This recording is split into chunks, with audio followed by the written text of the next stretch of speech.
누구나 성공하기를 원하죠. 사업가는 사업에 성공하기를 원하고 또 학생은 공부에 성공하기를 원합니다. 운동을 하는 사람은 자신의 분야에서 성공자가 되기를 원합니다. 지난 주간에 코비 브라이언트의 제1주기 추모 행사가 있었습니다마는 코비는 NBA에서 최고가 되기 위해서 매일 새벽 4시에 일어나서 1000개 슛을 날렸다고 하지 않습니까? 이것을 그는 매일 6시간씩 일주일에 6일간 1년에 6개월간을 했습니다. 이것이 그 유명한 666 워크아웃이라고 하는 것이죠. 그는 이와 같은 것을 20년 동안 계속했다고 합니다. 그가 NBA에서 최고 스타로 성공한 것이 결코 우연이 아닌 것을 알 수가 있습니다. 이와 같이 모든 사람들은 성공을 원합니다마는 성공 중에서 가장 중요한 성공이 무엇인지 아십니까? 그것은 바로 사랑에 성공하는 것입니다. 사랑에 성공할 때 관계성이 바르게 되고 인생에서 남길 열매가 가장 아름다워지게 되는 것입니다. 몇 년 전에 발간된 책 중에 사랑하면 왜 좋은 일이 생길까라는 제목의 책이 있습니다. 이 책은 미국의 생명윤리학자인 스티븐 포스터 박사가 25년간 연구한 사랑의 힘에 대한 실제적인 내용을 담고 있는 책입니다. 스티븐 포스터 박사는 시카고 대학에서 PhD를 받은 신실한 크리스찬이죠. 이분이 2000년도에 존 템플턴의 제안으로, 템플턴은 템플턴 상을 제정한 유명한 분입니다. 한국에서는 92년도에 한경직 목사님이 그 상을 받으셨죠. 이분의 제안으로 알츠하이머 환자들을 만나면서 사랑이 인간 존재의 핵심이라는 사실을 발견하게 됩니다. 인생에서 다른 것을 다 상실해도 사랑이 남아있다면 살 가치가 있다는 것을 깨닫게 된 것이죠. 그래서 세운 것이 끝없는 사랑 연구소라는 것을 세웠습니다. 이것을 통해 그는 아가페적 사랑이 얼마나 소중한가라고 하는 것을 과학적으로 또 실용적인 관점에서 연구하고 그 결과를 발표를 했습니다. 그 연구소에서 나온 몇 가지 흥미로운 결과를 소개해드리자면, 주는 행위는 사춘기 시절의 우울증과 자살 충동을 낮춘다. 누군가를 돕는 행위는 지속적인 운동보다 사망률을 낮춘다. 누군가를 도우면 일상의 스트레스가 줄어든다. 사랑을 실천하면 자신에게 관대해진다. 누군가를 위해 마음을 모으는 것만으로도 건강을 지킬 수 있다. 돕는 이가 도움을 받는 이보다 오래 산다 등의 내용들을 발표했습니다. 이 포스터 박사가 그런 그 책에서 다음과 같은 결론을 기록하고 있습니다. 그러므로 사랑은 누구나 줄 수 있다. 특권을 타고났든 가난하게 태어났든 축복받은 인생이건 고달픈 인생이건 주어진 배경에 상관없이 위대한 사랑은 바로 당신 손에서 시작될 수 있다. 그러므로 사랑은 더 이상 추상적 명제가 아니다. 그렇게 결론을 지었습니다. 사랑은 추상적 명제가 아니라 실천적 명제이죠. 사랑은 개념에서 끝나는 것이 아니라 실천될 때에 우리 삶의 진정한 열매가 주어지게 되는 것입니다. 우리가 다른 모든 것을 다 갖추어도 이 사랑의 실천이 없고 사랑의 열매가 없다면 우리 인생은 성공이라고 말할 수가 없습니다. 왜냐하면 하나님께서 가장 소중히 여기는 가치가 사랑이기 때문에 그렇습니다. 더 정확하게 표현하면 하나님 자체가 사랑이죠. 그래서 요한일서 4장 7절과 8절은 이렇게 기록하고 있습니다. 사랑하는 자들아 우리가 서로 사랑하자. 사랑은 하나님께 속한 것이니 사랑하는 자마다 하나님으로부터 나서 하나님을 알고 사랑하지 아니하는 자는 하나님을 알지 못하나니 이는 하나님은 사랑이심이라. For God is love라고 그렇게 되어 있어요. 그러므로 사랑을 모르면서 하나님을 안다고 말할 수 없습니다. 사랑하지 않으면서 하나님의 자녀라고 자처하는 것은 어색한 신분 고백이 아닐 수가 없습니다. 자녀라고 하는 신분과 사랑 없는 삶의 모습은 전혀 어울릴 수가 없기 때문에 그렇습니다. 이런 의미에서 여러분과 진정 하나님 앞에서 성공적인 삶을 살아가려면 사랑에 성공해야 되는 것입니다. 우리가 일생을 살아가는 과정에서 하나님 앞에서 참 사랑을 바르게 실천하고 사랑의 성공자가 되어 살아가려면 과연 무엇이 필요할까요? 오늘 같이 봉독한 본문에 보시면은 이스라엘 백성에 대한 책망의 말씀이 나오는데 그 책망의 내용이 사랑 없음에 대한 것입니다. 사실 그것이 호세아가 설교한 세 번째 설교의 주제이기도 합니다. 4절 말씀 보시면 이렇게 기록이 되어 있습니다. 에브라임아 내가 내게 어떻게 하랴? 유다야 내가 내게 어떻게 하랴? 너희의 인애가 아침 구름이나 쉬 없어지는 이슬 같도다 그랬어요. 여기 보시게 되면 내가 내게 어떻게 하라라고 하는 탄식이 나오죠.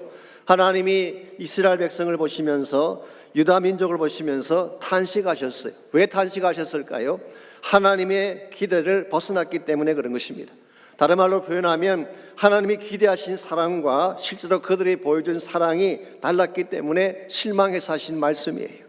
너희의 인애가 아침 구름이나 쉬없어지는 이슬 같다고 했잖아요. 여기서 인애라는 이 단어는 사실 히브리 말로 헤세드라는 단어입니다. 이것은 두 가지 측면을 항상 내포하고 있습니다. 첫째는 하나님을 향한 측면이죠. 하나님에 대한 사랑이나 충성을 우리가 헤세드라고 표현할 수가 있습니다. 또 한 가지는 수평적인 측면입니다. 인간을 향한 긍휼을 말하는 것입니다. 이 하나님을 향한 사랑과 사람을 향한 긍휼, 이 두 가지는 분리할 수가 없습니다. 어떤 분은 그렇게 말씀하는 분이 계십니다. 하나님만 사랑하면 되었지 인간 사랑이 뭐 중요한가 그렇게 말을 하지만 그것은 성경을 잘못 이해하신 것입니다. 정말 하나님을 사랑한다면 사람들을 사랑할 수 있어야 되는 것입니다. 이것은 마치 동전의 양면과 같은 것이라서 한 가지를 하고 한 가지를 제외할 수가 없습니다. 실제로 성경을 보시게 되면 율법의 대강령을 말씀하실 때 이 두 가지를 말씀하셨어요. 그러므로 이것이 빠지게 되면 종교의 껍데기만 남고 실상은 사라지게 되는 것입니다. 이와 같이 소중한 것이 인애인데 이스라엘 백성에게 이것이 없었다는 것입니다. 더 정확히 말하면 인애의 형태가 없었던 것은 아닙니다. 그런데 알맹이가 없었어요. 그래서 오늘 본문에서 인애를 아침 구름으로 비유를 하고 쉬 없어지는 이슬로 비유한 이유가 여기 있습니다. 구름이라고 하는 것은 형태는 있지만 알맹이가 없지 않습니까? 그래서 우리가 흔히 쓰는 용어 중에 뜬구름 잡는다 그런 표현이 있잖아요. 실상이 없다는 것입니다. 허구성이라는 것입니다. 쉬 없어지는 이슬이라는 표현은 눈앞에 잠깐 보였다가 사라지는 가변적인 것을 말하는 것이죠. 사랑에 대한 형태도 있고 사랑에 대한 언어는 있는데 실제적인 사랑의 내용이 없다면 이것은 아무 가치가 없는 것입니다.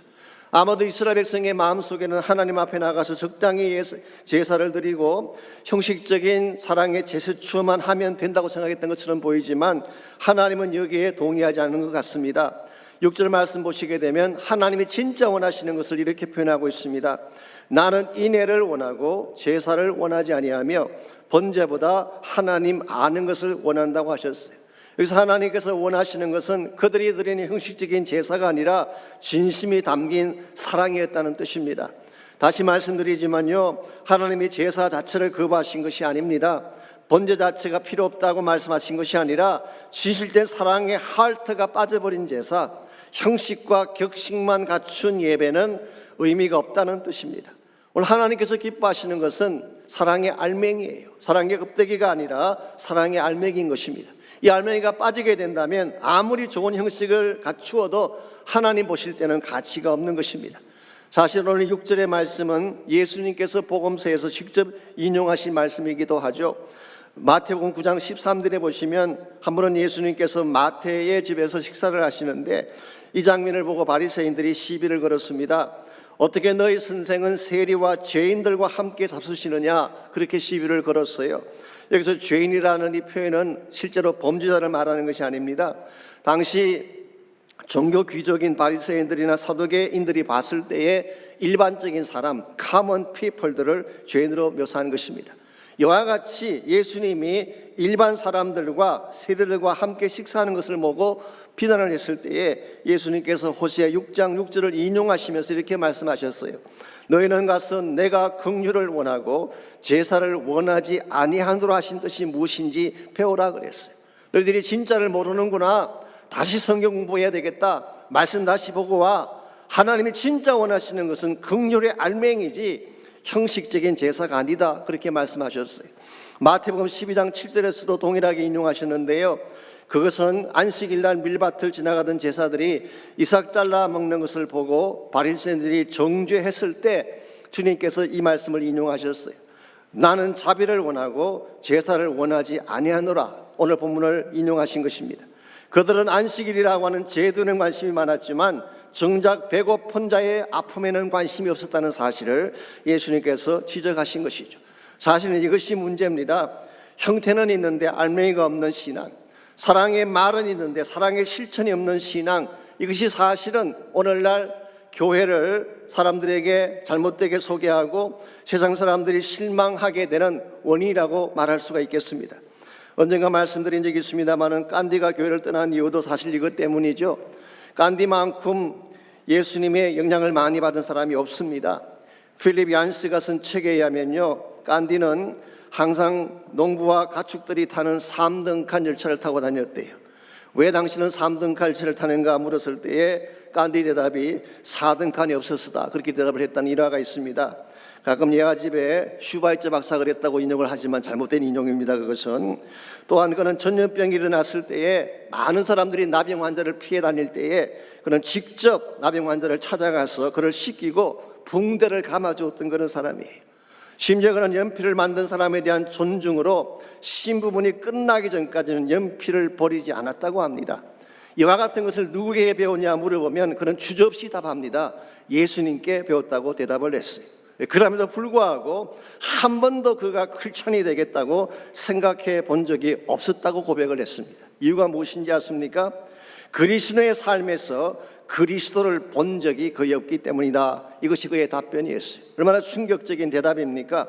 오늘날 우리가 크리스천이라고 하는 이름은 가지고 있는데 하나님 믿는다고 하는 예배의 형태는 가지고 있는데 알맹이가 없다는 것입니다. 이와 같은 삶은 하나님을 기쁘시게 못할 뿐만 아니라 세상 사람들에게도 사실은 조롱거리를 안겨주게 되는 것입니다.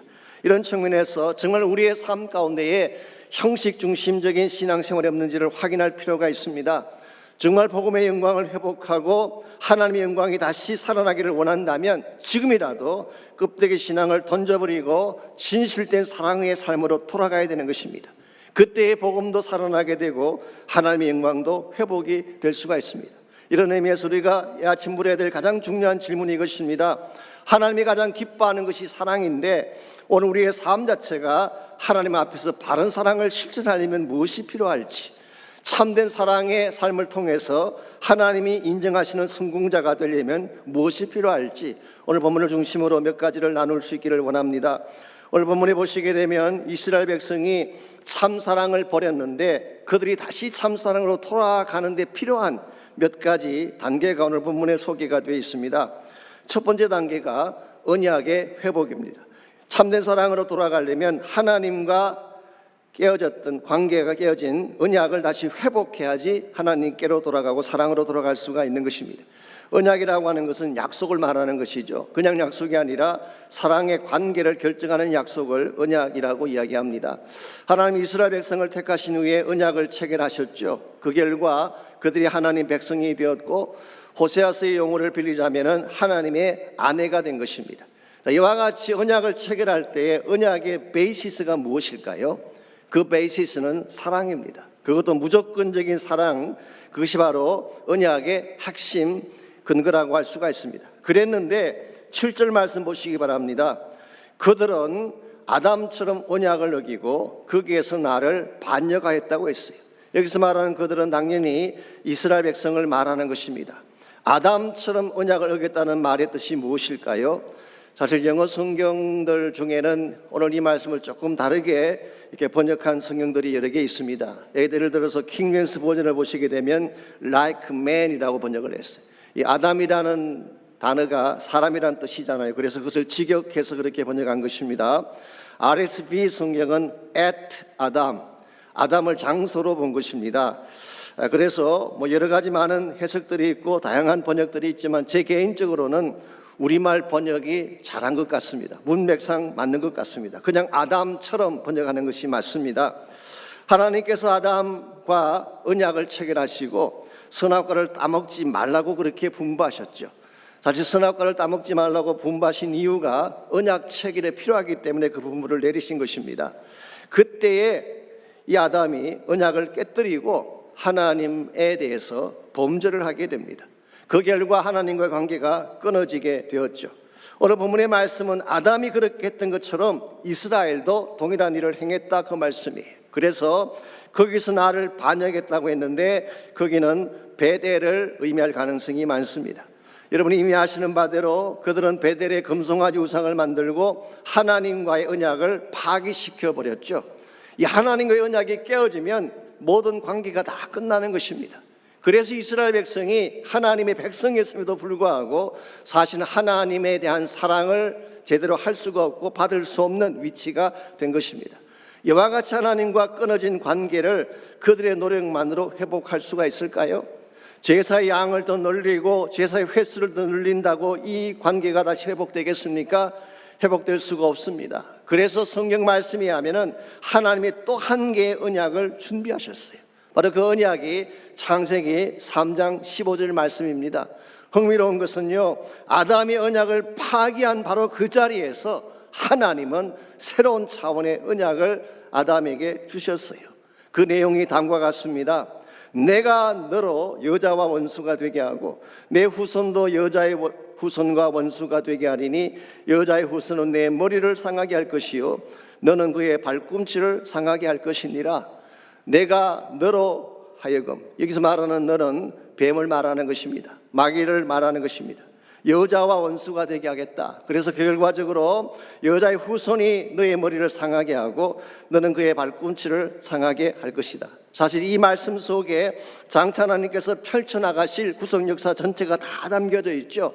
신구약 성경 전체가 사실은 이 한 말씀을 풀어나가는 과정이라고 해도 과언이 아닐 정도로 중요한 말씀이 창세기 3장 15절 말씀입니다. 하나님이 이와 같이 실패한 언약의 현장에서 새 언약을 주셨는데 이 새로운 언약의 핵심이 뭔가요? 여자의 후손으로 오실 예수 그리스도가 핵심입니다. 이 그리스도가 발꿈치를 상하게 하는 사건이 바로 십자가 사건이죠. 그래서 십자가에서 처형을 당하시고 부활하신 것입니다. 그런데 궁극적으로는 이 예수님이 뱀의 머리를 박살내는 날이 온다. 제가 박살낸다는 표현하니까 좀 거칠어 보이지만 원래 뜻이 그런 것입니다. He will crush your head. 너의 머리를 박살낼 것이다. 그렇게 실제로 성경이 기록하고 있어요. 하나님의 계획이 여기에 있습니다. 하나님은 범죄한 우리를 구원하기 위해서 예수를 이 땅에 보내셨고 그분의 십자가 사건을 통하여서 우리를 구원할 뿐만 아니라 우리로 하여금 최후의 승리자가 되게 만드시는 것. 이게 하나님께서 실패한 그 현장에서 다시 주신 새 언약의 내용인 것입니다. 여러분과 제가 이 언약으로 돌아가지 아니하면 참된 의미에서 회복을 절대로 경험할 수가 없습니다. 하나님께서 두 번째 주신 창세기 3장 15장의 기 언약은 그냥 언약이 아닙니다. 이것은 은혜에 근거한 언약이고 다른 말로 표현하면 하나님의 무조건적 사랑에 근거한 언약이라고 부를 수가 있어요. 아무런 조건이 없었어요. 그들의 죄악에도 불구하고 그들의 실패에도 불구하고 그들을 다시 회복하기 위한 언약이었기 때문에 이 언약을 우리는 가장 소중한 언약으로 삼는 것입니다. 여러분과 저의 삶에 있어서 이 언약의 관계, 이 피의 언약을 통한 새로운 관계가 회복되지 아니하면 하나님을 만날 수도 없고 하나님을 사랑할 수도 없게 되는 것입니다. 그래서 사도 요한은 요한일서 4장 11절에서 이렇게 권면하고 있습니다. 사랑하는 자들아 하나님이 이같이 우리를 사랑하셨은즉 우리도 서로 사랑하는 것이 마땅하도다. 이같이 사랑하셨다고 했는데 이같이가 어느 정도를 말하는 것일까요? 하나밖에 없는 독생자 예수를 주실 정도까지를 말하는 것입니다. 여기에 무조건적인 하나님의 사랑의 실체가 있습니다. 이 사랑을 아는 자만이, 이 사랑을 받아본 사람들만이 성경이 말하고 있는 언약적 사랑, 무조건적인 사랑에 근거한 언약적 사랑을 실천할 수 있게 되는 것입니다. 오래전에 저희 교회에서 카비넌트 메리지라고 하는 지자료를 한 적이 있는데 제가 몇 번 소개해드렸습니다마는 그 책에 보게 되면 결혼은 두 가지 종류가 있다고 소개하고 있습니다. 하나는 언약적 결혼이고 또 하나는 계약적 결혼이 있어요. 이 카비넌트 메리지와 컨트랙트 메리지, 이 두 가지가 결혼의 형태입니다. 이 두 가지의 차이점이 뭘까요? 많은 차이점이 있습니다만 결정적인 차이점은 그 베이시스가 뭐냐는 것입니다. 이 covenant marriage, 언약의 결혼의 베이시스는 무조건적인 사랑, unconditional love예요. 이거는 본문이 말하는 헤세드입니다. 똑같은 단어예요. 근데 contract의 베이시스는 뭘까요? condition이에요. 조건입니다. 어떤 조건이 맞아 떨어지게 되면 비로소 관계가 형성되는 것, 이것이 contract의 핵심이죠. 그래서 이 계약서에는 if 조항이 참 많습니다. If you are wealthy, 당신이 부자라면, if you are healthy, 당신이 건강하다면, if you have a certain degree, 당신이 어떤 종류의 학위를 가지고 있다면, then I will marry you. 그러면 당신과 결혼하겠습니다. 이게 전형적인 contract marriage의 실상인 것입니다. 한 가지 특이할 사실은 오늘날 대다수의 결혼이 이와 같은 상황에서 맺어지고 있다고 하는 사실. 컨트랙트 개념으로 맺어지는 결혼이 너무 많아요. 그러다 보니까 이 컨디션이 깨어지면 관계 자체도 깨어지게 되는, 이것 때문에 가정이 깨어지기도 하고 상처를 주기도 하고 받기도 하게 되는 것입니다. 그러나 이것은 하나님께서 원하시는 언약적 사랑과는 다른 것입니다. 오늘 여러분과 제가 십자가 사랑을 통하여서 이 언약적 사랑이 무엇인지를 바로 알고 무조건적 사랑을 실천할 수 있을 때 참된 의미에서 사랑의 열매가 맺혀지게 되고 우리 인생이 더 아름답게 변할 수가 있는 것입니다. 제가 얼마 전에 신문의 칼럼을 통해서 레이건 대통령의 말년에 대한 일화를 이런 적이 있습니다. 저도 이제 나이가 들어가니까 이런 칼럼 보면 꼭 챙기는 습관이 있어요. 왠지 남 이야기 같지가 않아서 말이죠. 이분이 아시는 대로 1994년도에 알츠하이머 병에 걸렸습니다. 이 병에 걸리게 되자 친구들도 알아보지 못하고 자녀들의 얼굴조차 알아보지 못하게 됐습니다. 그런데 하루는 낸시 여사가 가만히 보니까 이 레이건이 콧노래를 흥얼거리면서 수영장 바닥에 있는 그 사이에 있는 나뭇잎을 끌고 모으면서 청소하는 모습이 보였어요. 이 모습을 보는 순간 낸시 여사의 눈가에 눈물이 글썽거리게 됩니다. 평소에 자신을 많이 사랑해 주던 남편의 옛 모습이 떠올랐기 때문이죠. 이 레이건 대통령이 젊은 시절에 집안 청소를 그렇게 잘했다고 하네요. 아내를 도와서 청소를 하면서 그것을 그렇게 행복해했다고 합니다. 그래서 낸시는 남편의 행복했던 기억을 다시 되살려주고 싶은 마음에 그날 밤에 경원들과 의논을 했습니다. 남편이 다 치워버린 낙엽을 다시 가져다가 수영장에 깔아놓는 것입니다. 그리고 다음날 낸시 여사가 남편에게 말을 합니다. 여보, 수영장에 낙엽이 가득 쌓였네요. 이거 어떻게 청소해야 되나요? 그러면 레이건이 기쁘게 일어나서 낙엽을 치운다고 합니다. 그래서 낮에는 레이건이 콧노래를 부르면서 낙엽을 쓸어 담으면 밤만 되면 낸시가 다시 낙엽을 깔고 이렇게 해서 행복했던 기억을 되살려 놓으려고 애를 썼다고 합니다. 그래서인지 모르지만 레이건이 다른 누구도 알아보지 못하는데 죽는 순간까지 낸시 여사의 얼굴말은 확실하게 알아보았다고 합니다. 가끔 정신이 들 때마다 레이건이 이렇게 말을 합니다. 내가 살아있어서 당신이 불행해지는 것 같아서 마음이 아프다. 그런 말을 하면 낸시는 다음과 같이 대답을 합니다. 당신이 없는 행복보다 당신이 있는 불행이 제겐 더 소중합니다. 부디 이대로라도 좋으니 10년만 더 내 곁에 있어 주십시오. 참으로 가슴이 찡해지는 그런 말이 아닐 수가 없습니다. 그래서인지 모르지만 실제로 레이건 대통령이 10년을 더 사시다가 2004년 93세를 일기로 세상을 떠났습니다. 이와 같은 것이 언약의 사랑이라고 생각을 합니다. 병들었다고 냉대하고 사망했다고 버리는 그런 계약적 사랑하고는 차원이 다른 것입니다. 하나님 이름과 저를 사랑하실 때에 이 언약적 사랑으로 우리를 사랑하셨기 때문에 우리도 마땅히 언약적 사랑을 실천해야지 참된 사랑의 열매가 가능한 것입니다. 오늘 세상 사람들은 조건을 따라 살고 또 그들에게 걸맞는 어떤 형태를 따라 사는지 모르지만 여러분과 저는 하나님을 배우며 살아야 돼요. 나를 사랑하신 십자가 사랑을 가슴에 안고 살아가야지 참된 차원의 열매가 가능하고 하나님의 기뻐하는 사랑의 삶의 성공자가 되는 것입니다. 우리가 진정한 사랑을 실천하려면 두 번째로 긍휼의 회복이 필요합니다. 언약도 회복을 해야 되지만 언약을 회복한 후에는 참된 긍휼을 실천할 수 있어야지 참된 사랑을 회복할 수가 있는 것입니다. 8절과 9절을 보시기 바랍니다. 이 두 절을 보게 되면 당시 제사장들이 행했던 악한 일들이 나열이 되어 있습니다. 사실 이것은 하나님이 기대하고는 정반대의 삶의 모습이죠. 8절 9절 제가 읽습니다. 길라앗은 악을 행하는 자의 고리라. 핏 발자국으로 가득 찼도다. 강도 떼가 사람을 기다림같이 제사장의 무리가 세겜길에서 살인하니 그들이 사악을 행하였느니라. 여기 나오는 길라앗이라는 지역은 요단 동편에 있는 비옥한 지역을 말합니다. 사실 넓은 지역을 의미하는데요. 그 지경 안에는 라못 길라앗이라고 하는 도피성도 있고 그 유명한 미스바도 그 지경 안에 있습니다. 특별히 이 지역은 향유의 산지로 유명하기 때문에 향 냄새가 자욱한 그런 곳으로 알려져 있죠. 이 향기가 넘쳐야 될 그 곳에 피발자국이 가득 찼다고 오늘 성경은 말하고 있어요. 향기 대신 피냄새가 진동하게 된 것. 이게 얼마나 끔찍한 현실입니까?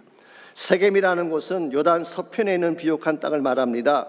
그런데 그곳에서 제사장들이 강도떼가 사람을 기다림같이 사람들을 죽이고 해쳤다고 기록하고 있습니다.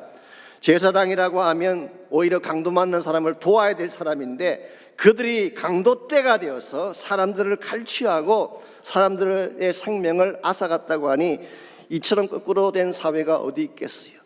여러분, 종교가 타락하면 굉장히 무서운 현상이 일어나게 됩니다. 차라리 비종교적인 사람들이 타락하는 것이 낫지 종교인이 타락하게 되면 훨씬 더 심각한 문제가 생길 수가 있어요. 이 본래적 사명을 떠난 이 사람들이 타락하게 되면 사람들을 미혹하게 되고 더 심각한 불행의 도가니로 몰아넣게 되는 것입니다. 오늘 본문에 기록된 이스라엘의 행태가 이와 같았기 때문에 하나님께서 탄생하신 거예요. 사랑에 대해서 말은 많이 하는데 실제로는 사랑을 빙자해서 사람들을 해친 것입니다. 약자를 도와야 된다고 말은 많이 하는데 실제로는 약자를 착취하는 그 당시 종교 지도자들의 모습, 이와 같은 부조리 가운데서 어떻게 하나님의 사랑이 실천될 수가 있겠어요? 오늘 여러분과 제 삶의 현장에서 이와 같이 자기중심적이고 탐욕중심적이고 남을 해쳐서까지라도 나의 이익을 챙기길 원하는 이와 같은 모습이 팽배해 있다면 우리 이것을 거부할 수 있어야 돼요. 이걸 넘어설 수가 있어야 돼요. 이와 같이 탐욕중심의 삶을 넘어설 수 있는 비결이 뭔가? 그것은 바로 하나님께서 가지고 계신 긍휼의 마음을 갖는 것입니다. 긍휼이라고 하는 것은 나의 입장을 생각하는 것이 아니라 상대의 입장을 생각하는 것을 말합니다. 나의 이익이나 나의 평안을 추구하는 것이 아니라 어려움 속에 있는 다른 사람의 고충을 돌아보는 삶을 말하는 것입니다. 참된 의미에서의 긍휼이 내 심령 가운데 넘쳐나게 될 때에 그때에 사회도 밝아지게 되고 세상의 어려운 자들도 다시 회복을 경험할 수 있게 되는 것입니다.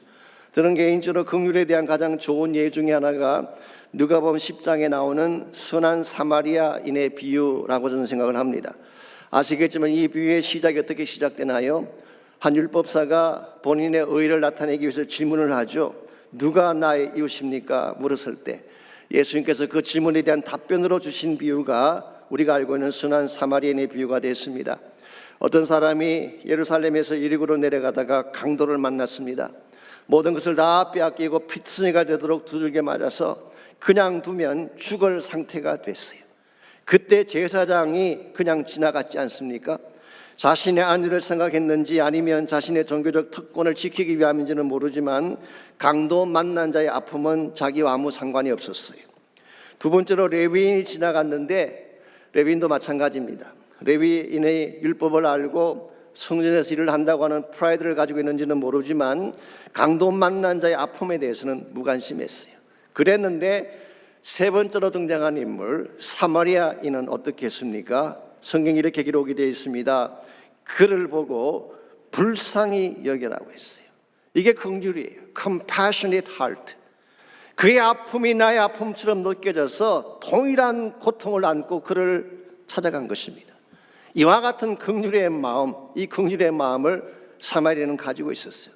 여기서 거치지 아니하고 긍휼의 마음만 가진 것이 아니라 긍휼의 액션을 취했습니다. 가까이 가서 기름과 포도주를 상처에 붓고 싸매고 자기 짐승에 태워 주막까지 가서 돌보아 주었다고 했어요. 강도 만난 자의 felt need를 정확하게 알고 그것을 채워준 것, 이것이 긍휼의 액션이에요. 이것도 모자랐는지 그는 주막 주인에게 부탁합니다. 원데나리온을 주면서 혹시 돈이 모자라면 자신이 나중에 갚을 것이니까 사후 처리까지 부탁을 하는 배려를 했어요. 저는 이것을 긍휼의 마무리라고 이야기합니다. He has done more than enough. 해야 될 것보다 훨씬 더 많은 일을 했어요. 이게 주님께서 우리에게 알리고 싶은 긍휼의 내용입니다. 우리가 흔히 생각하는 약간의 기부금을 드리는 것, 봉사활동하는 정도를 말하는 것이 아니라 상대방의 아픈 위치까지 내려가서 상대방의 니드를 채워주고 그리고 뒷 준비까지 다 마친 후에 자기 자신은 이름조차 남기지 않고 떠나가는 것, 이걸 성경은 긍휼이라고 부르고 있어요. 오늘 여러분과 저에게 이와 같은 긍휼이 있을 때에 우리 주변이 밝아질 수밖에 없어요. 내 마음속에 긍휼이 실제로 행동하기 시작할 때에 사람들이 다시 회복을 경험하게 되고 강도 만난 자들이 다시 새 힘을 얻어서 일어날 수 있게 되는 것입니다. 아시겠지만 주님께서 말씀하시는 이웃은 우리 옆에 사는 사람이 아니에요. 나의 친척이나 나의 같은 고향 사람이나 같은 학교를 졸업한 동창을 말하는 것이 아닙니다. 강도 만난 자가 이웃이에요. 여러분과 저의 주변을 다시 보십시오. 강도 만난 자들이 얼마나 많은지. 코로나 때문에 질병에 강도 만난 사람들 많이 계시지 않습니까? 경제적인 어려움 때문에 재정적인 강도를 만난 사람들 많지 않습니까? 심지어 사랑하는 이에게 상처받고 버림받은 관계성의 강도를 만난 사람들도 많이 발견할 수가 있습니다. 이들에게 필요한 것은 긍휼이에요. 그들의 입장에서 도와주고 그들을 세워주는 거예요. 이와 같은 삶의 실천이 분명할 때에 우리는 하나님 안에서 참된 사랑의 성공자가 될 수 있고 하나님의 영광을 위해 사는 자가 되는 것입니다. 이와 같이 우리가 사랑의 삶에 성공하기를 원한다면 1차적으로는 십자가 언약을 붙잡아야 돼요. 그래야 하나님 사랑을 깨달을 수가 있습니다. 두 번째는 긍휼의 마음을 가져야 되는 것입니다. 이것이 바로 예수님의 마음이죠. 사실은 솔직히 고백을 하자면 우리는 사실 이기적이고 악한 마음을 가진 사람인데 어떻게 우리가 긍휼을 행할 수가 있겠어요? 예수님 만나서 그분의 마음을 우리 심령 속에 품게 되면 우리 마음 속에도 긍휼을 갖게 되고 이것을 통해 사랑을 실천하게 되는 것입니다. 이와 같이 십자가의 언약과 긍휼이 사랑을 성공하게 만드는 데 중요한 요소가 되는데 또 한 가지가 더 있습니다. 정말 우리가 사랑의 열매를 바르게 맺으려면 내 마음의 보좌를 회복해야 되는 것입니다. 내 마음의 보좌에 하나님이 임재하셔야지 진정한 차원의 사랑의 열매를 맺는 것이 가능합니다. 사실 우리 마음의 보좌라고 하는 것은 누구든 앉을 수가 있어요. 사람이 앉을 수도 있고 우리의 어떤 욕망이 앉을 수도 있고 혹은 세상적인 가치가 앉을 수도 있는데요. 내 마음의 보좌에 누가 앉았을 때 가장 우리 삶이 영광스럽고 아름답게 될까요? 말할 필요 없이 하나님이 앉으셨을 때입니다. 하나님이 나의 마음 보좌에 앉으셔야지 우리 인생이 바르게 되고 영광스럽게 되는 것입니다. 그런데 한 가지 불행한 사실이 있습니다. 오늘 본문에 소개되는 이스라엘 백성은 이 대목에서 실패한 것 같습니다. 그래서 10절 말씀 보시면 이렇게 기록하고 있습니다. 내가 이스라엘 집에서 가증한 일을 보았나니 거기서 에브라임은 음행하였고 이스라엘은 더럽혀졌느니라. 여기서 이스라엘 집에서 가증한 일을 보았다. 거기서라는 표현을 썼는데요.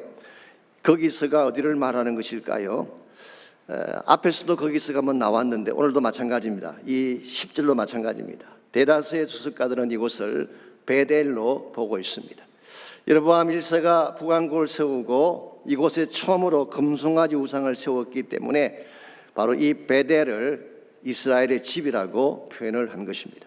이와 같이 우상을 세움으로 말미암아 에브라임은 음행을 행하게 되었고 이스라엘은 더럽혀졌다고 오늘 성경은 기록하고 있습니다. 여러분 아시는 바대로 베델이라는 곳이 원래 어떤 곳이었습니까? 야곱이 자기 아비 집을 떠나서 멀리 하란 땅으로 갈 때에 한밤중에 하나님을 직접 만났던 장소예요. 아무도 없는 들판에 손자 외롭게 돌을 베개 삼고 잠을 잘 때에 하늘이 열리면서 천사들이 사다리를 오르락내리라는 장면이 보이고 하나님의 영광 가운데 임재하셔서 야곱을 친히 만나주신 장소가 베델이었어요. 그러므로 베델은 야곱의 일생에서 가장 영광스럽고 황홀한 영적 체험의 장소라고 할 수가 있습니다. 그래서 그곳 이름을 벳엘, 이 벳이라고 하는 것은 집이란 뜻입니다. 엘은 뭘까요? 하나님이죠. 그래서 The House of God이라고 이름을 지은 것입니다. 원래 그 땅 이름은 루스였어요. 근데 루스라고 부르지 않고 그 이후부터 벳엘이라고 부르게 되었습니다. 그런데 성경을 보시게 되면 이 베델이 시간이 지나면서 다른 이름으로 불려지기 시작을 했어요.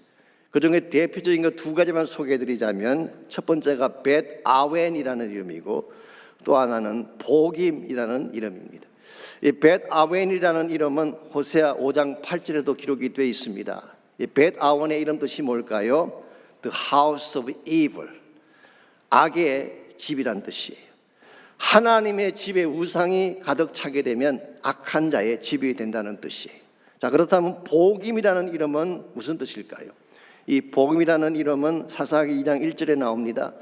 학자에 따라 조금의 차이는 있지만요, 일반적으로 복음은 베델과 같은 지역으로 보고 있습니다. 실제로 히브리 구약을 헬라말로 번역한 것이 70인역이죠. 근데 70인역에는 아예 사사기 2장 1절을 복음이라고 적지 않고 베델이라고 표기를 했습니다. 자, 그러므로 이 복음은 바로 베델을 의미하는 것이 맞습니다. 그렇다면 복음의 이름 뜻은 뭘까요?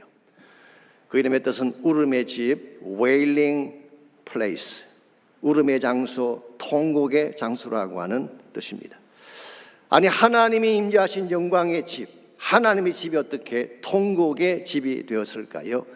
이유는 이것입니다. 이스라엘 백성이 거기서 하나님의 언약을 깨뜨리고 이방인과 언약을 맺을 뿐만 아니라 이방인들의 우상 제단을 그곳에 세웠기 때문에 하나님께서 진노하셨어요. 그래서 말씀하시기를 장차 이방인들이 너희들의 가시가 되고 이방 신들이 올무가 되리라 선포하셨을 때 이 말을 들은 백성이 통곡하였다고 해서 그곳 이름을 복임이라고 부르게 되었다고 설명하고 있습니다. 전 여기에 대단히 중요한 영적 교훈 하나가 있다고 생각합니다. 똑같은 장소라도 그곳에 누구를 모시냐에 따라 베델이 될 수도 있고 복임이 될 수 있다는 사실. 여러분의 가정이 베델, 하나님의 영광이 임하는 베델이 될 수도 있지만 통곡이 임하는 복임이 될 수가 있어요. 여러분 자녀의 인생이 베델의 축복이 될 수도 있지만 복임의 가시가 될 수도 있는 것입니다. 어느 날 하나님의 교회가 무엇을 그 중심에 모시냐에 따라서 베델의 영광을 나타내는 교회가 될 수가 있고, 아니면 세속화의 가시와 올무에 걸려서 무너지는 교회가 될 수도 있는 것입니다. 핵심은 뭐예요? 누구를 모시냐에 달려있는 것입니다. 우상을 세우면 복임이 되는 거예요. 세속적인 것이 가득 차게 되면 복임이 되는 거예요. 그러나 하나님이 임재하게 되면 베델이 되는 것입니다. 여러분들은 베델로 살기를 원하세요? 복임으로 살기를 원하세요? 베델의 영광 가운데서 정말 하나님을 자랑하며 살기를 원하세요? 아니면 복임의 눈물과 탄식 가운데서 저주스러운 인생을 살기를 원하십니까? 오늘 여러분의 마음 중심에 하나님을 모시기를 바랍니다. 하나님 모시면 외행이 없다 하던 여러분 인생은 베델이 되는 것입니다. 그때 하나님의 영광이 회복됩니다.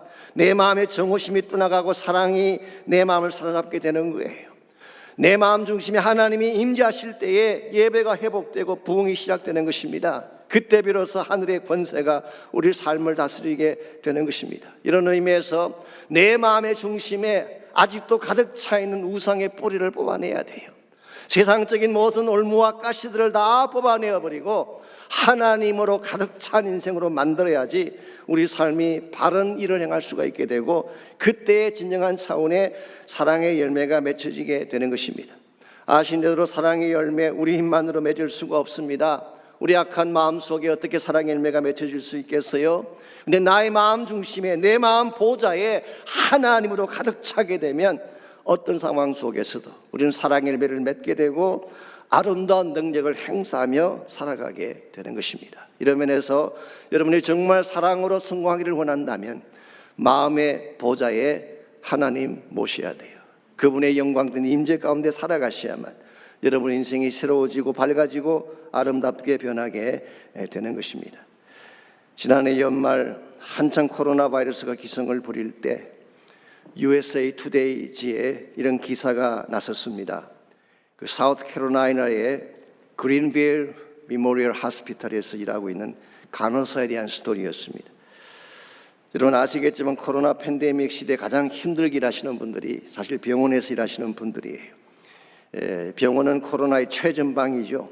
직접 코로나 바이러스 균이 마스크에 묻기도 하고 자신의 옷에 떨어지기도 하는 그 현장 속에서 환자를 돌보아야 되기 때문에 정말 깊은 사명감이 아니면 할 수가 없는 일이 의료의 일입니다. 한 번은 80대 할머니 한 분이 들어오셨는데 이미 너무 몸이 취약하고 회복 가능성이 전혀 없었습니다. 그래서 할 수 없이 가족들의 동의하에 호흡기를 떼내게 됐어요. 그랬는데 참 안타까운 것은요, 가족 중에 어느 누구도 마지막 임종을 지켜보지 않고 병원을 다 떠나버리는 것입니다. 참 냉혹한 현실이 아닐 수가 없습니다.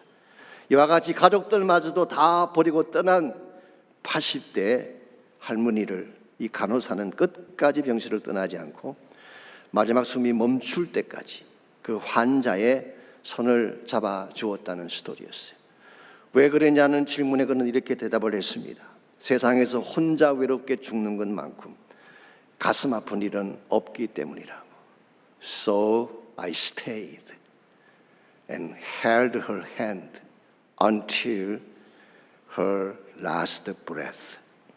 그분의 마지막 숨을 거두는 그 순간까지 제가 그곳에 머물며 그분의 손을 잡아 주었노라고 답을 했습니다.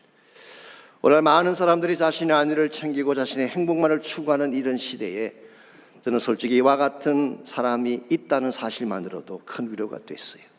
세상에 아무리 삭막해도 이와 같은 사랑을 가진 자가 있다면 아직은 세상은 살만할 장소이기 때문에 그렇습니다. 오늘 여러분에게 이와 같은 사랑이 있는지요? 죽어가는 자의 손을 잡아주는 사랑, 혼자서 떠나지 않도록 하기 위해 끝까지 사랑으로 손을 잡아줄 수 있는 사랑이 혹시 여러분에게 있나요? 아니, 더 정확하게 질문하자면 이런 질문이 가능합니다. 여러분에게는 이와 같은 사랑으로 여러분을 붙잡아줄 손이 혹시 있는지요?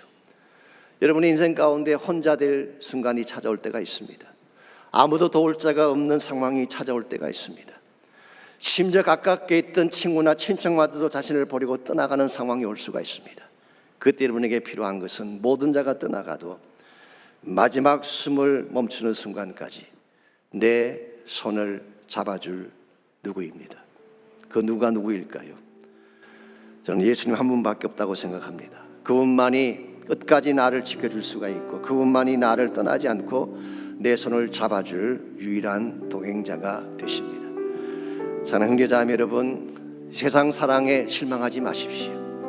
똥구름처럼 허망하고 아침 이슬처럼 가변적인 세상 사랑에 너무 기대를 많이 걸지 마십시오. 변치 않은 하나님의 사랑, 한 번 사랑하시면 끝까지 책임지는 거룩하신 십자가 사랑을 붙드시기를 바랍니다. 그 사랑 안에 해답이 있습니다. 그 사랑 안에 생명이 있습니다. 그 사랑을 붙잡는 순간부터 여러분의 삶은 변화가 일어나기 시작합니다. 그러므로 내 삶의 중심에, 내 삶의 보좌에 이제는 더 이상 세상에 자리 잡기 못하도록 다 세상적인 것을 던져버리고 하나님의 영광으로 가득 차도록 나의 인생이 복임이 아니라 배들이 될 수 있도록 이 시간 결단하며 헌신하는 시간이 있기를 바랍니다. 이 사람 함께 기도하기를 원하는데요, 기도할 때에 내 마음의 보좌에 주님이 다시 임재하시도록 기도하시기를 바랍니다. 잃어버렸던 그 사랑이 회복되도록, 상실했던 그 영광이 회복되도록, 상실했던 그 능력이 다시 회복되어져서 참 하나님의 사람답게 살 수 있도록 힘을 달라고 기도하시기를 바랍니다. 이 시간 주의 보좌 앞으로 달려나아가서 하나님의 능력을 붙잡는 자들마다 때를 따라 돕는 은혜를 얻게 될 줄 믿습니다. 여러분 주저하지 마시고 주님께 나가시기를 바랍니다. 십자가를 붙드시기를 바랍니다. 그리고 십자가에 담겨져 있는 하나님의 완전한 사랑을 신뢰하시고 그분 앞에 여러분의 인생을 의탁하며 맡기며 나아가기를 원합니다.